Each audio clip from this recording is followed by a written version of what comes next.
আজকে আমরা এসেছি জয়রামবাটি রেল স্টেশনে, যেখানে আগামী 26শে মার্চের মধ্যে ট্রেন চালু হওয়ার সম্ভাবনা রয়েছে। চলো দেখে নেওয়া যাক কি চলছে এখানে।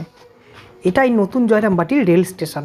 স্টেশনটাকে খুব বড় করে তৈরি করা হয়েছে যাতে এক্সপ্রেস ট্রেনও দাঁড়াতে পারে।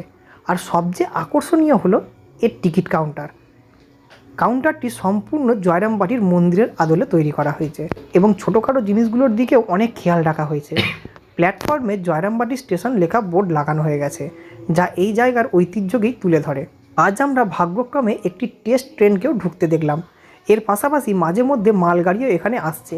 এর মানে খুব শীঘ্রই এই রুটটি পুরোপুরি চালু হতে চলেছে। 26 তারিখের আগে ট্রেন চালুর জন্য জোর কদমে কাজ চলছে। প্ল্যাটফর্মে রেল লাইন সেট করা, বৈদ্যুতিক খুঁটি লাগানো এবং অন্যান্য গুরুত্বপূর্ণ কাজ চলছে দিনরাত। এই নতুন স্টেশন চালু হলে এই পথে শুধু যাত্রী ট্রেন নয়, অনেক দূরপাল্লার ট্রেন এবং মালগাড়িও চলবে, যা এই অঞ্চলের যোগাযোগ ব্যবস্থাকে আরও উন্নত করবে। আপনারা যদি এই রকম আপডেট ভিডিও পেতে চান তাহলে আমার সাথে কানেক্ট হয়ে যান।